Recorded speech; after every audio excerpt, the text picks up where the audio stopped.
some people manipulate not by force, but by calculated emotion. They know exactly how to make you feel guilty, obligated, or ashamed, and they do it with surgical precision. They don't need to raise their voice or demand anything directly. Instead, they use your empathy against you.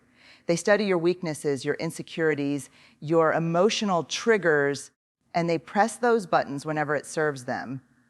And the most disturbing part, they don't feel any regret afterward. There's no reflection, no pause, no concern for the emotional chaos they've caused. It's as if your pain is irrelevant, or worse, necessary for them to maintain control. They spin stories where you are always at fault. You begin to doubt your memory, your choices, your instincts. You question if you're being too sensitive or too emotional because they've told you that so many times. You find yourself apologizing even when deep down you know you're not the one who did wrong. That's the power of manipulation. It doesn't just control your behavior, it rewires your self-perception. And they know that. They rely on it. If they don't seek mutual understanding or growth, they seek dominance masked as connection. They'll weaponize silence, offer affection only when you comply, and withdraw it when you resist. They'll perform kindness in public, but behind closed doors, they leave you feeling confused, small, and emotionally bankrupt. It's a game of control disguised as love, support, or loyalty. And the longer you stay in that dynamic, the harder it becomes to distinguish between real care and conditioned submission. You begin to believe their version of reality because it's easier than constantly defending your truth. You surrender your voice not because you lack strength, but because you're exhausted from having to prove you're not the problem. They also frame their manipulation as love or protection. They'll say they're just trying to help or only looking out for you. But their version of help comes with strings, expectations, and consequences if you don't comply. They'll make you feel like you owe them your loyalty, your time, your silence, even your emotional energy. And if you pull away, they'll claim you're being cold, ungrateful, or selfish. It's not about you being safe. It's about them staying in control. They'll confuse intensity for intimacy and drama for connection. And they'll make you feel like chaos is a normal part of love. They create situations where you're constantly reacting instead of reflecting. Every interaction feels like a trap. And if you express how you feel, they'll twist your words to make you seem unreasonable or unstable. They're not listening to understand. They're listening to collect data to use your own vulnerability against you later. And the more you share, the more ammo they have. You stop being open, not because you don't crave connection, but because you've learned that every piece of truth you give them eventually becomes a weapon in their hands. They don't care about how you feel. They care about how to keep you where they want you. There's something unsettling about a person who always seems too perfect. The ones who mirror everything you like, who always say the right thing, who appear endlessly charming. At first, you feel flattered, even safe. But soon, if you pay close enough attention, you'll realize that what you're connecting with isn't real. It's a carefully crafted performance. What you're seeing isn't their authentic self, it's a mask. A false identity they've built to gain trust, affection, and ultimately control. The mask is smooth, polished, disarming, but it's not them. It's a persona that adapts to whoever they're trying to manipulate. Behind that mask is someone who fears being truly known, because deep down, they know that if people saw their real intentions, their real behavior, their real motives, they wouldn't be accepted. So they hide. They hide behind flattery, behind exaggerated empathy, behind curated emotions that feel just real enough to pass. But the truth is, they aren't showing up to connect. They're showing up to deceive. Their compliments are calculated. Their attention is strategic. Their warmth is surface level and conditional. It's all a means to an end. They shape, shift depending on the audience. Around one person, they're the victim. Around another, they're the hero. Around someone else, they become the saint. They have rehearsed roles for every situation. And if you ever call out the inconsistencies, if you ever notice the cracks in the performance, they'll gaslight you, make you feel like you're overanalyzing or imagining things. They'll change their tone, rewrite the past, deny what was said or done, anything to maintain the illusion and avoid accountability. They are so good at pretending. They often believe their own lies. At first, the mask is what draws people in. It's what creates a sense of safety. They'll say things like, "I've never met anyone like you," or "You're the only one who understands me." And it feels profound, but it's rehearsed. It's been said before to others, and it will be said again to someone else when they move on. Because the mask isn't for connection, it's bait. They present an image of themselves that is tailored to your needs, your desires, your insecurities. They give you exactly what you want until they don't. And when you stop feeding their ego or challenging their behavior, the mask starts to slip. That's when the confusion sets in. You start to wonder how someone who once seemed so kind, so attentive, so invested, could now be so cold, dismissive, or cruel. The answer lies in the mask. That version of them never existed. It was created to gain access to your trust. And once they have what they need, validation, control, admiration, attention, their true self begins to reveal itself. But by then, you're already emotionally invested. You're already questioning your instincts. And they know that. The mask gave them time to build a bond that wasn't real, but felt real to you. What makes this so damaging is that it violates something sacred, your ability to trust your perception. You start to question your own judgment. You wonder if you made it all up. You wonder how you could have been so naive, but you weren't naive. You were targeted. The mask was designed to lower your defenses. You were meant to feel safe. You were meant to feel seen. That was the whole point of the performance.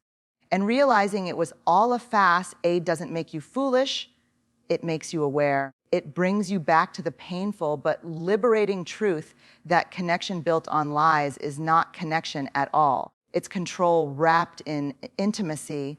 There's a particular kind of darkness that doesn't just ignore suffering, it feeds off it. People who thrive on the pain of others don't always show it in obvious, violent ways. Sometimes their cruelty is quiet, calculated, and cloaked in sarcasm, backhanded compliments, or harmless jokes. But make no mistake, the intention is the same: to cause discomfort, to chip away at self-worth, and to feel superior by diminishing someone else. They find satisfaction in another person's fear, embarrassment, or failure. It's not that they're indifferent to pain, it's that they enjoy being the source of it. They often disguise their behavior as honesty. "I'm just telling it like it is," they say, after delivering a comment designed to wound. But true honesty is rooted in compassion, not destruction. When they point out your flaws, it's not out of concern, it's out of pleasure. Watching someone else squirm, doubt themselves, or feel small gives them a rush of power. It makes them feel in control. And the worst part, they do it with a smile, a laugh, or a look that says, "You're overreacting." They don't just harm, they gaslight you into thinking the harm wasn't real. People like this will often provoke emotions just to watch the reaction. They'll push your buttons, trigger your insecurities, and then act surprised when you break down. Your pain becomes entertainment. They don't respond with empathy, they respond with amusement or annoyance. If you cry, they'll accuse you of being dramatic. If you get angry, they'll say you're unstable. They want to see how far they can push before you break, not because they're curious, but because they enjoy knowing they hold that kind of emotional leverage. They are often drawn to those who are emotionally open, vulnerable, or empathetic, because they know that sensitive people feel deeply, and that's exactly what they want to exploit. If you've ever shared something personal or painful with them, only to have it thrown back in your face later in a moment of conflict, that's not just cruelty, that's strategy. Your vulnerability was never safe with them. They remembered your wounds, not because they cared, but because they planned to use them. They also derive pleasure from division. They'll instigate conflict between people, plant seeds of doubt and stir up tension, then step back and watch it all unfold. They're not just passive observers, they're active architects of chaos. And when things fall apart, they feign innocence. They often position themselves as the misunderstood one, the victim of everyone's overreaction. But in reality, they're deeply satisfied watching others unravel, especially if they were the ones who pulled the first thread. This behavior often escalates over time. At first, the comments might be subtle. The emotional jabs might be occasional. But once they realize they can get away with it, once they learn that you'll stay silent, second, guess yourself, or try to keep the peace, they push further. They test boundaries not out of ignorance, but because they're looking for weakness. And the moment they sense hesitation, they double down, not because they want closeness, but because they want control dressed up as connection. They don't just enjoy power. They enjoy the process of taking it from others. Let me know when you'd like the next key point expanded. Some people lie not because they're afraid of consequences, but because the truth would force them to take accountability. So instead, they reshape it slowly, methodically, and with just enough believability that it confuses even the most grounded minds. When someone constantly twists the truth, they're not just avoiding guilt, they're rewriting reality. They become the author of false stories where they are always the victim or the hero, never the perpetrator. They will take actual events, slice them up, remove context, add just enough emotional spin, and what comes out is a version of the story that protects their ego and erases their wrongdoing. You may walk away from a conversation with them feeling disoriented, unsure of what just happened. You know what you saw, you know what you heard, you remember what you said, but they tell the story differently, so calmly, so confidently, so convincingly, that you begin to wonder if maybe you got it wrong. That's the impact of their manipulation. It's not just about telling lies, it's about destabilizing your trust in your own perception. They don't need you to believe them entirely. They just need you to stop believing yourself. They use truth as a weapon, not a value. When they're caught in a lie or confronted with facts, they pivot. They'll deflect project or bring up your past mistakes to muddy the water. Their goal isn't clarity, it's confusion. If they can overwhelm you with enough noise, enough emotion, enough distorted logic, they win. They don't want resolution, they want dominance over the narrative. And when they can't deny what happened, they'll downplay it, laugh it off, or claim you're taking it too seriously. Truth becomes elastic in their hands, bent to fit their comfort, their story, their need to be blameless. One of the most dangerous parts of this behavior is that it's often so subtle. They don't always tell bold, obvious lies. Sometimes it's a word changed here, a memory slightly adjusted there, a convenient omission. They create just enough doubt that you don't feel confident standing firm. They exploit the human tendency to want to see the best in others, to give the benefit of the doubt. And they count on your silence, your hesitation to call it out, as permission to keep doing it. They also recruit others into their false narratives. They tell carefully constructed versions of events to friends, family, or colleagues to paint themselves in the best light and you in the worst. They present themselves as misunderstood, unfairly judged, or victimized. Meanwhile, you're left dealing with the emotional aftermath, the isolation, the frustration of not being believed, the pain of being portrayed as someone you're not. They don't just twist truth for their own benefit. They twist it to turn others against you, to control the social environment around them, and to maintain a sense of power through manipulation. What's deeply disturbing is how calmly they lie. There's no visible guilt, no shame in their voice. They can look you in the eye and tell a distorted version of events with such conviction that you start to feel crazy for remembering it any other way. That level of detachment from the impact of their words is a red flag, not just of dishonesty, but of something deeper, a willingness to sacrifice your emotional reality to protect their own comfort. And they do it without hesitation because in their mind, they are always right, even if they have to rewrite the world to make it so. There's a particular emotional exhaustion that comes from dealing with someone who refuses to take responsibility for their actions. Every conflict, every mistake, every instance of hurt is met with deflection, blame, shifting, or outright denial. To them, being wrong isn't just uncomfortable, it's intolerable. Accountability feels like a personal attack, so they dodge it at every turn using defensiveness, anger, or guilt to push the responsibility onto someone else. The pattern is always the same, though. When something goes wrong, it's never their fault. It's someone else's overreaction, someone else's misunderstanding, someone else's flaw. They rewrite events so that they come out looking like the victim or the one who was just trying their best. They lean on excuses that sound plausible, even noble. I was just trying to help.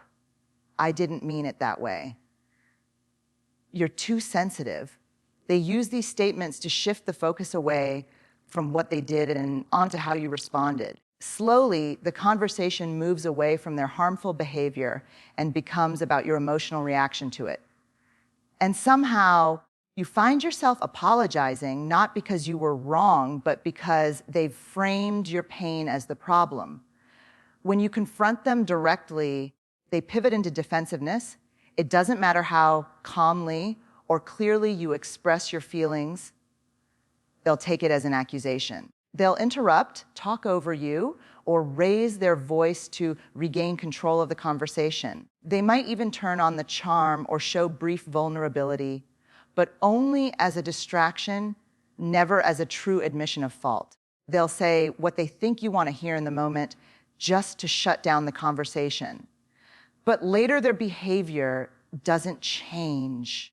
Because they never really believed they did anything wrong, they don't learn from consequences, they evade them. This refusal to take responsibility creates a one-sided emotional labor. You become the person who has to do the repair work, the peacekeeping, the rationalizing. You're constantly trying to get through to them, hoping that maybe this time they'll finally see the impact of their actions. But they don't. Not because they can't, but because they won't. Owning their behavior would mean facing who they are beneath the image they've built. And for them, preserving that image of being good, right, justified is more important than your emotional reality. They also minimize the harm they've done by comparing it to something worse. If you tell them they hurt you, they'll bring up how someone else treated them worse.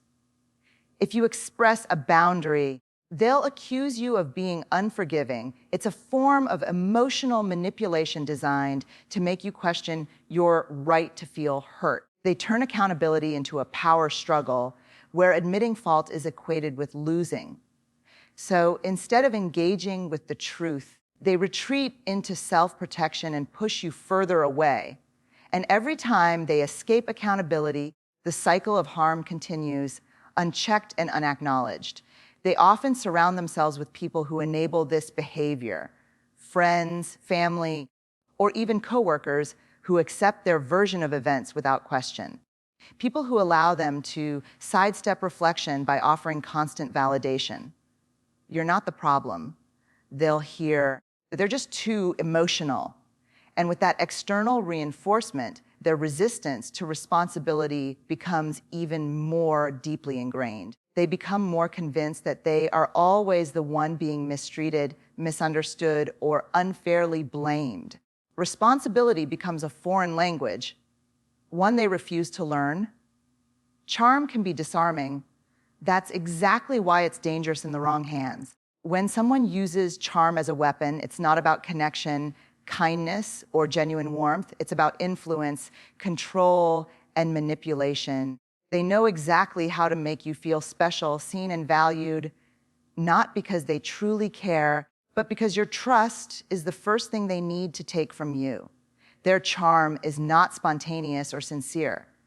It's calculated, a carefully crafted mask designed to lower your defenses and draw you in before revealing the darker motives that lie beneath. They often present themselves as magnetic, charismatic, and effortlessly likable. People are drawn to them. They light up rooms, say the right things, and seem to read emotions with precision. But behind this performance is a mind that sees relationships as transactions. Every gesture of affection, every compliment, every moment of connection is strategic. They are not building bonds, they're building leverage. They study people closely, picking up on what makes them feel validated, what insecurities they carry, and what kind of praise gets the deepest reaction. Then they use it again and again until the person they're charming is hooked. You find yourself trusting them quickly, sometimes irrationally. You overlook early red flags because the charm feels so genuine. They say things others never noticed about you. They remember small details, make big gestures, and mirror your values. It feels like fate. It feels like connection. But in time, you'll notice something unsettling. Their charm is inconsistent. It disappears when you no longer serve their purpose or challenge their authority. The compliments fade, the attention withers, and in its place comes emotional withdrawal, passive aggression, or even cruelty. The very person who once made you feel adored now makes you feel invisible. They use charm to gain access to your time, your emotions, your trust, and your loyalty. And once they have it, they treat it as ownership. If you start to pull away, question them, or create boundaries, they don't respond with maturity. They respond with manipulation. They may try to charm you all over again, bringing back the version of themselves you first fell for only long enough to win back your submission.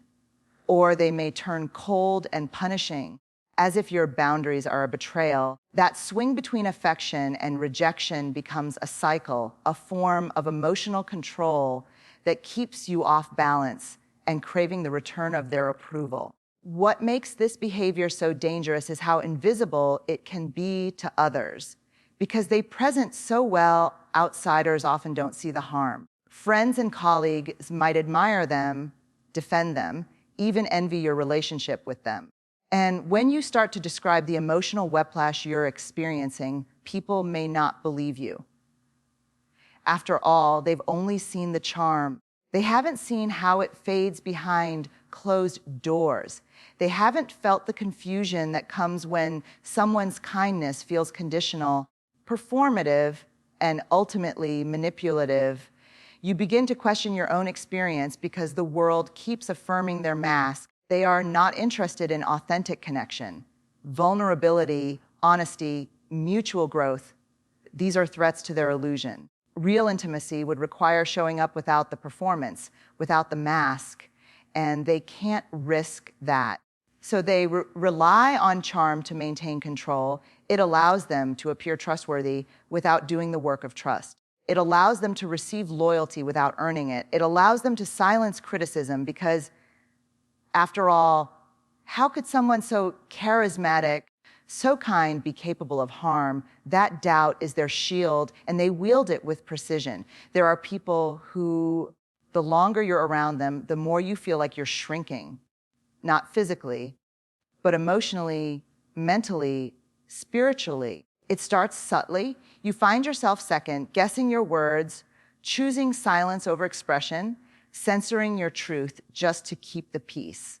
You start to feel tired all the time, but not the kind of tired that sleep can fix. It's a deeper weariness, a depletion of self. That's what happens when someone is constantly draining your energy and disturbing your inner peace. It's not about loud arguments or obvious chaos. It's about the slow erosion of your emotional clarity. These people don't necessarily yell or rage. Their power lies in their unpredictability. One day they're warm, the next they're cold. One moment they're praising you, the next they're punishing you with silence or subtle jabs. You never quite know who you're going to get, so you stay on edge. You start anticipating their mood before you've even walked into the room. Your nervous system becomes conditioned to their inconsistency. It's a cycle of hypervigilance. You are always scanning for danger, always trying to adjust to keep harmony, to avoid the next emotional ambush. Over time, their presence begins to cost you more than it gives. Your joy becomes muted. Your laughter doesn't come as easily. You stop sharing as openly, not because you've changed, but because your environment has. Being around them requires emotional armor, and wearing that every day is exhausting. They demand energy in ways that are never direct. It's not just their words, it's the tension they bring, the confusion they create, the guilt they instill. They don't just occupy space in your life, they consume it. They're rarely satisfied, even when you give them everything. You could bend over backward to meet their needs, and somehow it's still not enough, and that's part of the control. If they can keep you striving for their approval, you stay focused on them instead of listening to your own needs. You begin to measure your worth by their reactions, their moods, their validation. Your identity slowly shifts from being a full, vibrant individual to someone whose energy is spent managing someone else's emotional landscape. And when you try to step back to reclaim your time or protect your boundaries, they'll make you feel guilty. Suddenly, you're the selfish one. You're the one who's being too much or too distant. They will twist your self-care into abandonment. Your boundary into betrayal. That reversal makes you question your right to protect your own peace. And because you're already drained, it's easy to fall back into the pattern of overgiving. You tell yourself, it's not worth the argument, or maybe I'm being too sensitive. But the truth is, your exhaustion isn't imaginary, it's evidence. It's your body and mind sounding the alarm that something isn't right. Your energy tells the story before your words do. If you notice that you're more anxious, less motivated, constantly walking on eggshells, or feeling emotionally foggy after interacting with someone, that's a sign. If you feel relief when they're not around, that's a sign. If your peace returns when they leave the room, that's a sign.